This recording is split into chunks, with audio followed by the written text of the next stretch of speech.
Variation is keyword today. The tracks are not so fast and more technical, so it's a mix of everything Morocco has to offer except for dunes. They'll be following beautiful woods for many kilometers and cross a couple of chots, flat white salt plains where they can drive at top speed. So combined with stony tracks and the typical piste marocain, this will be pure driving pleasure. From Smara to Assa.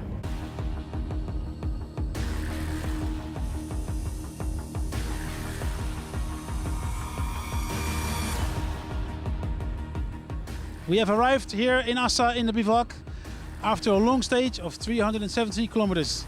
It was all about the tire management today, and people were struggling with 1, 2, 3 or even 4 flat tires.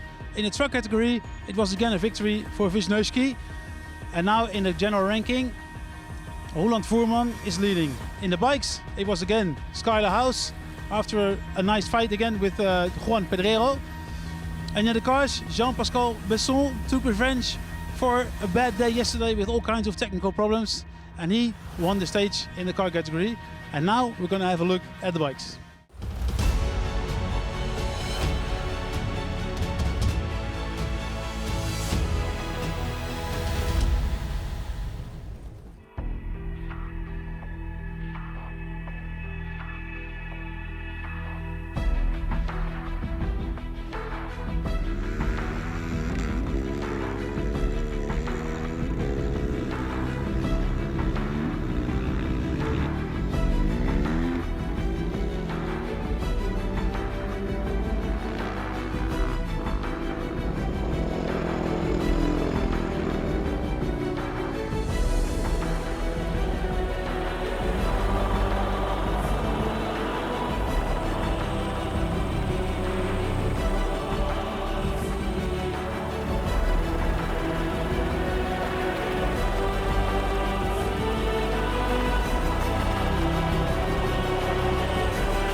Tricky day today. We made a lot of mistakes that cost a lot of time.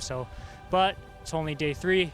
There's still plenty of racing left to do, and every day is a new day. So all in all, no crashes today. The bike performed well, and yeah, it's all good. Just made some mistakes. So.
J'ai pris énormément de plaisir sur cette spéciale, juste à la fin, parce que comme je suis parti 5e des SSV et que je me suis retrouvé premier des SSV, j'ai dit bon, il y a peut-être moyen de gagner la classe des SSV aujourd'hui, donc j'ai un peu calmé, j'ai géré la courroie et tout, mais j'ai pris un plaisir fou. Juste à la fin, là où j'avais tellement peur de crever, de faire une erreur gâché le scratch SSV aujourd'hui, j'ai un peu calmé, donc, mais sinon, super, je suis trop content.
Ouais, ben, on avait à cœur de faire une bonne spéciale. On avait dit ce matin qu'elle était pour nous. On partit un petit peu loin, 11e position, mais bon, Sébastien a fait une super nave. On n'a fait que doubler tout le long et voilà, quand on est arrivé au point de neutralisation, on a vu que Van Loon n'était pas très loin, malgré qu'il soit parti plus de 20 minutes devant nous. Donc voilà, on a bien roulé, j'ai essayé de ne pas crever et voilà, d'être fin dans le pilotage.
Ik dacht slecht, maar we zijn derde camion hoor ik nu. We hebben 1 lekke band gehad. En de sluis stond ook stuk en Tom van Genoeg op plaatsen. Maar dan hebben we de mas en een vijker nog misgereden denk ik. Nou, ik ben tevreden nu.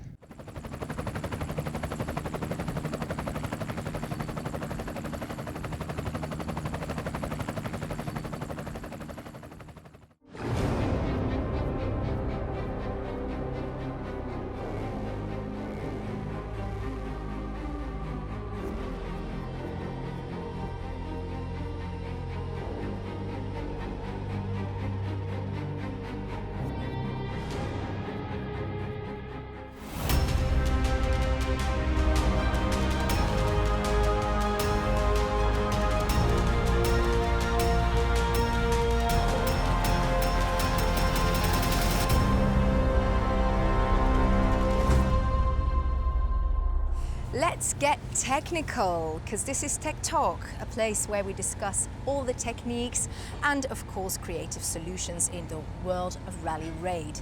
And today we will have a chat with Patrick of Sabertooth, and we will tackle the question, how important is tyre pressure?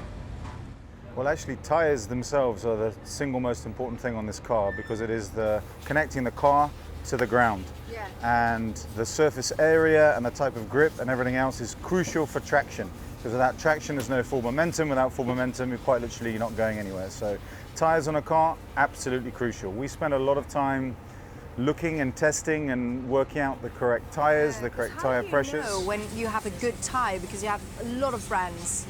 Of course, well, we did the obvious thing. We're based in Dubai in the UAE, Sabertooth Motoring Adventure, and we have 2 programs running continuously. The first one is in South Africa with Redlined Motorsport, and the second one is in Dubai. So we have a wonderful opportunity to have 2 different types of terrain, very rocky based, very similar to what we experienced in the last 2 days in Morocco, but also then we've got the sand conditions that again Morocco is going to be experiencing in the next 2 or 3 days. So a lot of testing, we've tried them all, we've tried them at high tyre pressures, low tyre pressures, all different styles until we found the perfect sweet spot that allows us to get the optimum performance out of the tyre and also make sure we're able to not run with punctures or damage to the tyre. What is the single most important thing to look out for? So we've got the correct brand now. We run BF Goodrich tyres on all our fleet, both for the sand fleet and the rock fleet. We run the KO2s on the standard fleet, and the rally cars we run the KDRs. But the single most important thing now we've selected our tyre is the tyre pressure, because the tyre pressure determines the amount of surface area in contact with the ground, and also how the tyre will respond when it comes into contact with obstacles, such as logs or rocks or something. Well, what if you have the combination of rocks and sand, for example? What do you do? That's a really good question, because it's then got to be a compromise. It's got to be a blend between the sand condition pressure and the rock condition pressure. Again, it's just testing. We find out what works for us. Very careful. We look at the conditions of the next day. We've already done that today. We spoke about what the conditions are like for tomorrow.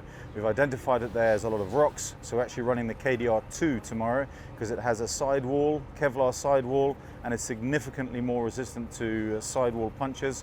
You run a lower tyre pressure, which allows the sidewall to bulge a little bit more and increase the surface width and length of the tyre in contact with the ground. So lower pressures in sand conditions, and in rocky conditions, higher pressures, because it reduces the contact and makes it a little bit more resistant to any objects that want to puncture it. Okay. And if you have the combination, what do you do then? Because you can only choose one tyre, you can't change it in the meanwhile while you drive, right? Once you've made your tyre selection, that's it. We carry 3 spares, but of course, back to the pressures. You can then adjust the pressures. We recently came back from Dakar in Peru, and we got into a habit now of listening very carefully at the driver's briefing the evening before, picking up what the terrain was about. The next day, I would know as the navigator in my book that at kilometer 120, we went to sand conditions. So we'd stop the car and deflate, go through the sand conditions, and then get out the other side and reinflate. Although you lose precious time. You're now taking pressure off the car and the crew, because it's now working at the optimum condition. And let's not forget, we are in the endurance industry here. We're trying to endure. So time actually isn't a big issue, because you can lose a lot of time and put a lot of stress on the car if you don't lower tyre pressures in sand conditions, and then you're putting more stress on the engine, on the drivetrain, on all the components of the car, and it may end up stopping you terminally. So it's a good investment.